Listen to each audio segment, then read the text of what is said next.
Hi, myself Zoya Thomas Lobo and I'm India's first transgender photojournalist.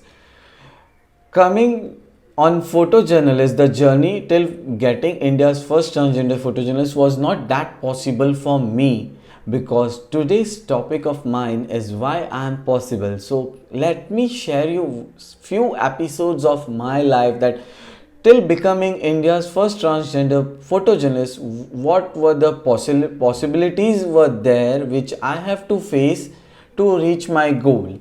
So today I have reached my goal in such a way because I used to collect arms in the local trains and was collecting arms in shops to shops, and apparently there was a situation where I was surfing on YouTube. I saw a short film and I just commented the person who made that film, and I asked him that why don't you appoint trans community people to act in your film. And I just sent him the text, and let's see, it was not that I can say could come possible, and could get that thing come through, but it was my luck where my message went and came possible, where I got an opportunity to work as a trans actor in that short film. I acted as a military soldier role in that even that movie got good million views. And after that, over there I met a person who was having that idea in him to get trans community on mainstream. It has been always a very struggling period for our trans community people to come on mainstream, so things are not that great which we can get done possible for trans community people. But this person showed his actual thing to get trans community people on mainstream. So in this way he appointed me as a journalist. That thing came and I was on the field but was not much aware how could I work as a trans person on field as a journalist. It was not that possible for me because I was not aware about what I was doing. So one fine day, I saw a camera in his office, and I was like, "Can I operate it?" When he gave me the camera, I started operating, and I was on the field.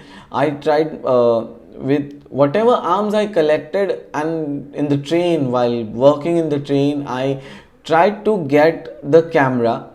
I bought my camera, and one fine day, lockdown which came, the pandemic which came, that time I saw there were huge migrant laborers who were protesting. So I went on field, I clicked pictures. It was like a very dicey thing for me to get pictures and to sell the pictures. It was not that possible for me because I was really scared while shooting too. But when we say the word impossible and we break it and we say it's I am possible, and that word came in reality when I met few journalists and they came to know that I have exclusive pictures with me. They bought those pictures with me, and that time where I got to know, yes, it's possible and I can make myself work on field, and I can also portray myself as a journalist on the field.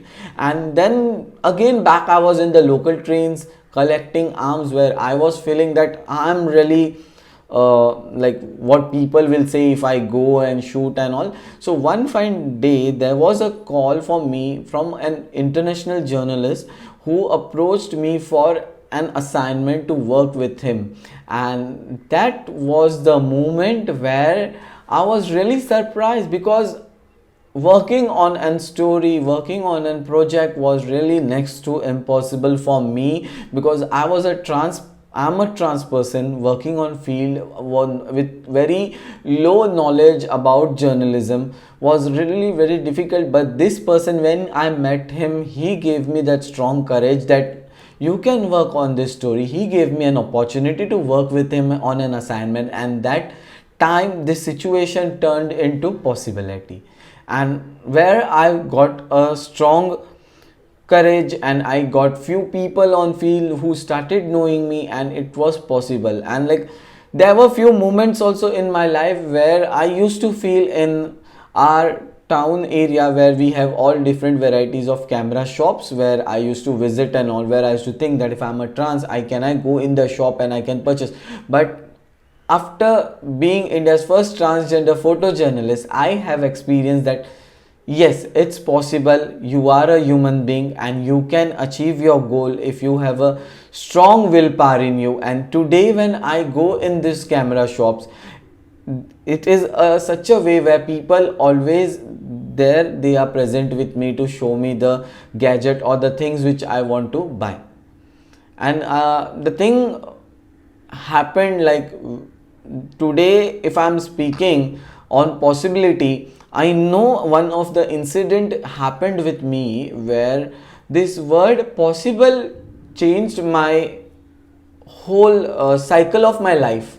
Because when I wanted to buy a violin, I went in a musical instrument shop. Over there I approached those people to show me violins, and they were in such a rude way with me. They behaved in a rude way, they didn't show me those things. And that time I made myself that strong at that moment, at that place, that I'll make myself that possible, I'll make myself that strong, that not only a musical instrument shop, or if I go in any other shop to buy any other things, there should be a person who should humbly come and approach me that, ma'am, what do you want to see, how can we help you? So this word possible has become my that strong word, or I can say that strong inner will in me, where I can get things done possible, not only for me but for my LGBTQI community and as well as for the society. Thank you.